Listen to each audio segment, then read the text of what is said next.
تا حالا شده فکر کنین کسی که بهش بیشترین اعتماد رو دارین یه روز پشتتون رو خالی کنه؟ من اینو با تمام وجودم حس کردم.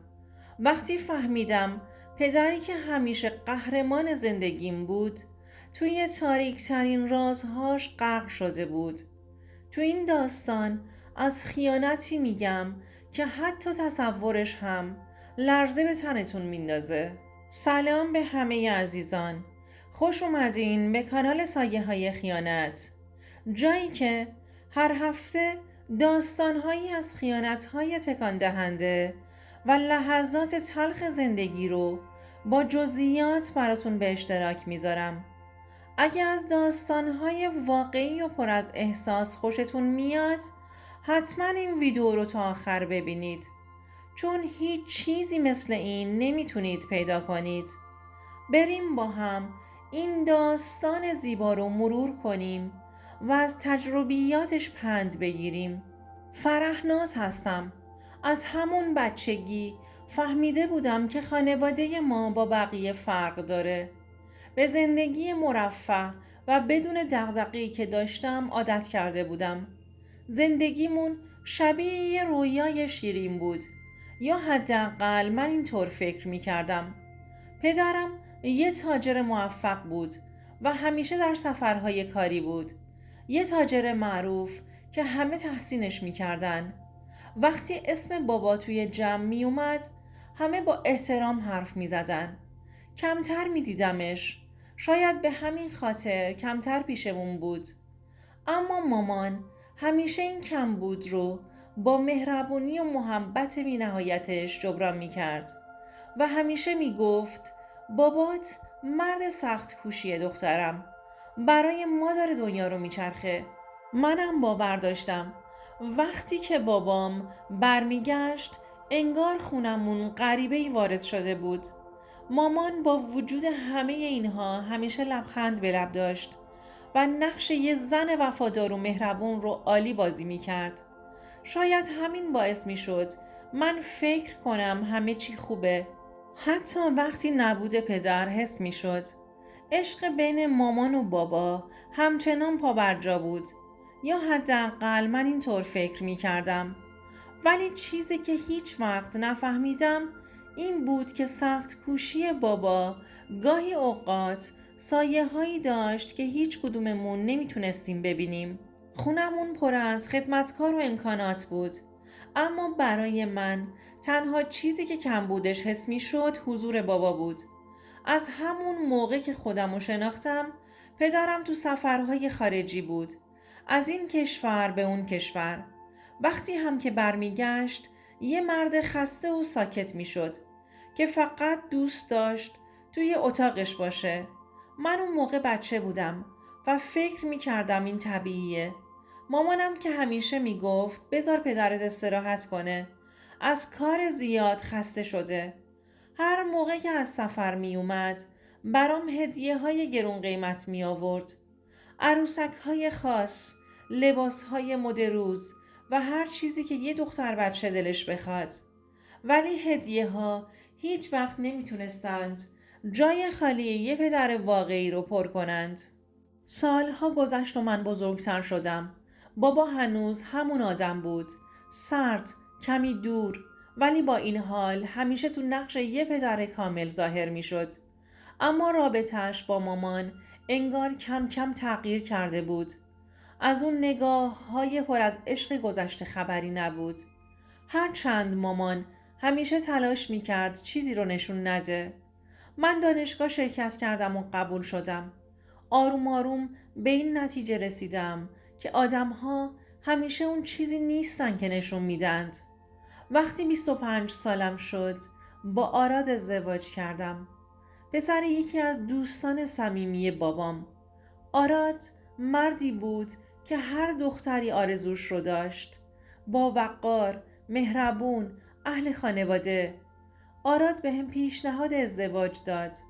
خیلی زود قبول کردم و با هم ازدواج کردیم. آراد مردی منطقی و مهربون و قابل اعتماد بود. ازدواجمون مثل یه جشن سلطنتی بود. همه چیز عالی بود. زندگیمون مثل یه رویا شروع شد. تو زندگیمون هیچ کمبودی نبود. اما گاهی این رویاها گاهی بدجوری تبدیل به کابوس میشن. همیشه حس می کردم یه چیزی کم داریم. شاید اون عشق و صمیمیتی که مامان و بابا هم به ظاهر داشتند. مدتی بعد از ازدواجم چیز عجیبی توجه منو جلب کرد. رفتارای بابا کم کم تغییر کرد. دیگه مثل قبل علاقه‌ای به سفر نداشت. این اواخر بیشتر وقتش رو توی خونه می‌گذروند. یه سری بهانه‌های عجیب و غریب برای بیرون رفتنهاش داشت. جلسه، ملاقات کاری و از این دست حرفا. اما چیزی توی نگاهش تغییر کرده بود که نمیتونستم نادیده بگیرم. و این هم خوب نبود، چون به نظر می رسید ذهنش یه جای دیگه است. گاهی تلفن‌هاش طولانی می شد و وقتی من و مامان نزدیک می شدیم سریع تماس رو قطع می کرد. چند بار شبها خیلی دیر به خونه می اومد، در حالی که همیشه ادعا می کرد جلسه کاری داشتم. هر بار که سوالی می پرسیدم بهونه‌ای سرهم می کرد. جلسه بود، دوستای قدیمیم رو دیدم.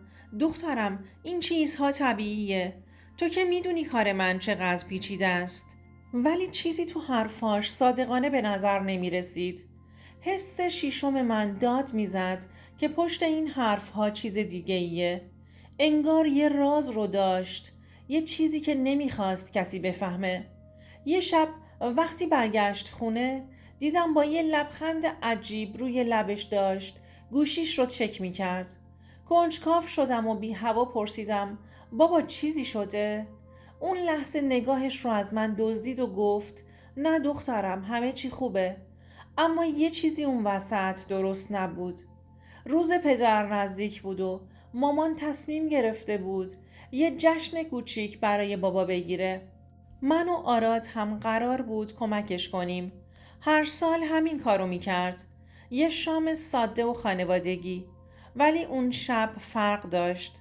بابا انگار یه جورایی مضطرب بود. لبخند میزد. ولی اون لبخند واقعی نبود. یه چیزی توی هوا سنگینی میکرد. انگار یه راز سنگین روی دوشاش بود. همه چیز عالی پیش میرفت تا اینکه درست در وسط جشن دیدم بابا یه تماس گرفت و بدون هیچ توضیحی از خونه بیرون رفت. مامان لبخند به لب داشت ولی چشماش پر از نگرانی بود. اون شب بعد از رفتن مهمونا دیگه نتونستم جلوی خودمو بگیرم. رفتم پیش مامان و گفتم مامان، بابا چرا اینقدر عجیب رفتار میکنه؟ برای چند لحظه مامان سکوت عمیق کرد.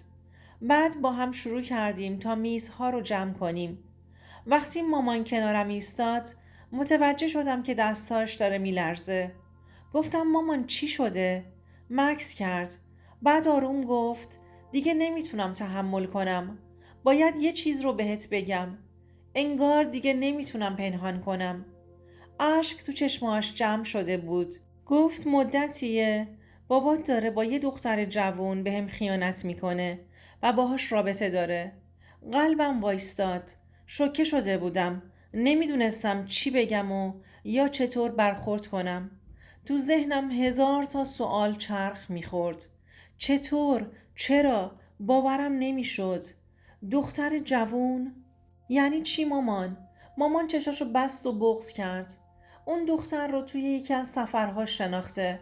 چند بار دیده بودم که پولهای زیادی از حسابمون برداشت کرده و هر وقت میپرسیدم جواب قانع کننده‌ای نداشت.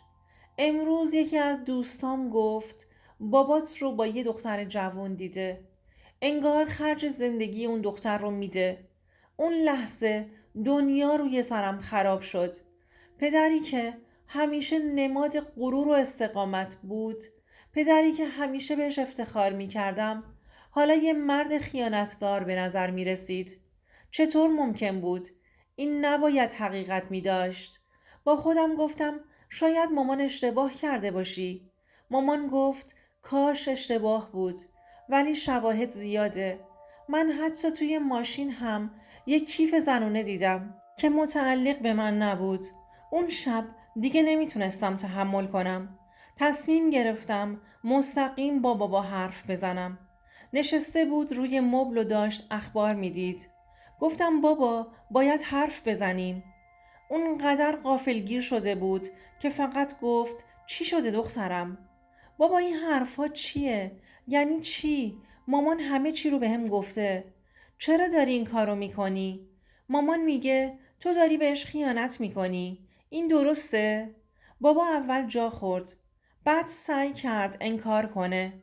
ولی وقتی دید اصرار دارم بالاخره گفت اون دختر نیاز به کمک داشت و من میخواستم فقط کمکش کنم.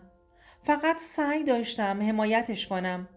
بعد گفت این موضوع به تو ربطی نداره. یه مسئله شخصیه. گفتم شخصی؟ تو داری به مامان خیانت میکنی و میگی شخصیه؟ این حمایت نیست بابا، این خیانته. صدام داشت میلرزید. کمک یعنی خرج زندگی یه دختر جوون رو بدی و به مامان خیانت کنی؟ بحثمون بالا گرفت. مامان از توی اتاقش گریه میکرد. من و بابا هیچ وقت اینجوری سر هم داد نزده بودیم. انگار یه حباب ترکیده بود و همه چیز زیر سوال رفته بود. مامان از تو اتاقش بیرون اومد و برای اولین بار دیدم که داره سر بابا داد میزنه. همه چیز مثل یک کابوس بود. اون شب شاید یکی از سخت ترین شبهای عمرم بود. خانواده‌ای که همیشه بهش افتخار میکردم حالا به خاطره ای از خیانت و دروغ تبدیل شده بود. بعد از اون شب دیگه هیچ چیز مثل قبل نشد. مامان دیگه اون زن شاد و سرزنده همیشگی نبود. چند روز بعد بابا قول داد رابطش رو تموم کنه. ولی زخمی که به دل مامان زده بود عمیق‌تر از اون چیزی بود که با یک قول ساده خوب بشه. چیزی تو وجودش شکسته شده بود که دیگه ترمیم نمیشد. روزهای بعد سعی کردم کنار مامانم باشم و بهش دلگرمی بدم. میخوام بهتون بگم که خیانت فقط به آدمی که بهش خیانت میشه آسیب نمیزنه. این زخم توی قلب همه اعضای خانواده جا میمونه. صداقت و وفاداری مهمترین ارکان هر رابطه ای هستند. اگر روزی حس کردید چیزی توی زندگیتون درست نیست، به جای پنهانکاری حرف بزنید و مشکلاتتون رو حل کنید. هیچ چیز ارزش از دست دادن اعتماد آدم‌هایی که دوستشون دارید رو نداره. هیچ وقت تصور نکنید که آدم‌ها کاملاً قابل اعتماد هستند. حتی نزدیکترین کسانی که دوستشون دارید. اما مهمتر از همه اینه که بدونین توی زندگی باید برای حفظ احترام خودتون بجنگین. مامان من شاید زخمی شد ولی اجازه نداد غرورش از بین بره. این چیزیه که باید همیشه به یاد داشته باشیم. هیچ چیزی ارزش این رو نداره که خودمون رو فراموش کنیم و حتی نزدیکترین آدم ها هم میتونن چهره‌ای داشته باشند که هیچ وقت فکرش رو نمی کردی که ببینی.